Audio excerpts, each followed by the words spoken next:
लंबे समय से प्रदेश में भू कानून की मांग उठाई जा रही थी, जो अब जल्द पूरी होने जा रही है।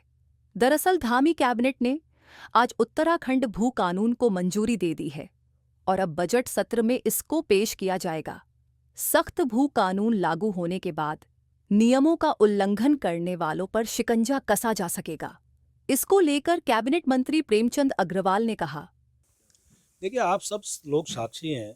आज पूरा उत्तराखंड देख रहा है जिस प्रकार का व्यवहार कल माननीय राज्यपाल जी के अभिभाषण के दौरान कांग्रेस के द्वारा किया गया, उसमें भी एक माननीय सदस्य के द्वारा जिस प्रकार से किया गया, सरेआम बोला गया चोर, रिश्वत 10% या क्या, मुझे बहुत ज़्यादा एग्जैक्ट पता नहीं है, इस प्रकार का आरोप लगाना और मोदी जी के बारे में जिस प्रकार से अभद्र भाषा का प्रयोग किया गया।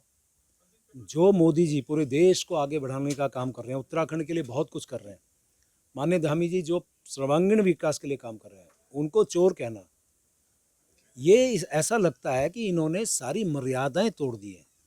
ये सदन की ना तो मर्यादा को उसकी मर्यादा समझ रहे हैं।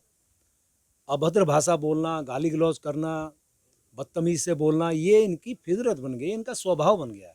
ये कांग्रेसी संस्कृति है जिसे ना तो उत्तराखंड की जनता ना उत्तराखंड वासी से स्वीकार करने वाले हैं। और आज हमारी माननीय जो महिला सदस्य हैं, उनको भी जब कल ये बातें अच्छी नहीं लगी, अन्य सदस्यों को भी अच्छी नहीं लगी, उन्होंने एक सामान्य तौर पे उठाया कि ये अभद्र व्यवहार नहीं होना चाहिए।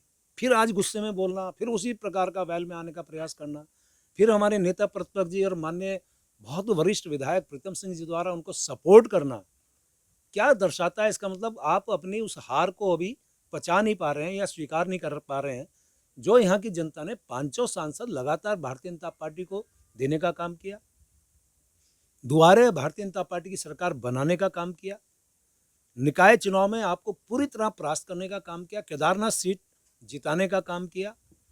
ऐसी स्थिति में मैं कह सकता हूं कि ये मंथन करने के बजाय ऐसी चीज़ों को प्रोत्साहित करते हैं, का मतलब ये है कि इनको अच्छा नहीं लग रहा कि जनता के सरोकारों से जुड़ा जाए। और यदि यही व्यवहार रहा तो मुझे लगता है कि कांग्रेस बहुत जल्दी रसातल में जाएगी। और उसके बाद जो बात आज माननीय अन्य सदस्यों ने कही है उस कल के व्यवहार के बारे में, और फिर माननीय अध्यक्ष जी ने जो आज उसको मर्यादित आचरण के लिए कहा है, मैं उनका धन्यवाद कर रहा हूँ। और स्वाभाविक रूप से चाहे सत्ता पक्ष के हों, विपक्ष के हों, सभी की मर्यादा इस सदन के बनाने की है। हम रहें ना रहें, लेकिन ये सदन हमेशा चलने वाला है। न तो उत्तराखंड की संस्कृति है, न उत्तराखंड में स्वीकार किया जाएगा। और यदि ये सोचते हैं कि इस प्रकार का आचरण करना उनको अच्छा लगता है, तो उन्हीं को मुबारक।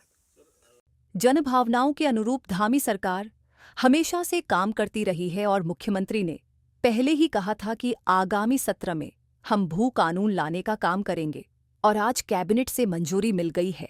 सरकार की जो मंशा थी, उसके अनुरूप भू कानून लाने का काम किया है और जल्द इसे विधानसभा के पटल पर रखा जाएगा, जिसके बाद जिस उपयोग में पहले से जमीन ली जाती थी और लोग उसमें दूसरा काम करते थे, वो अब नहीं कर पाएंगे।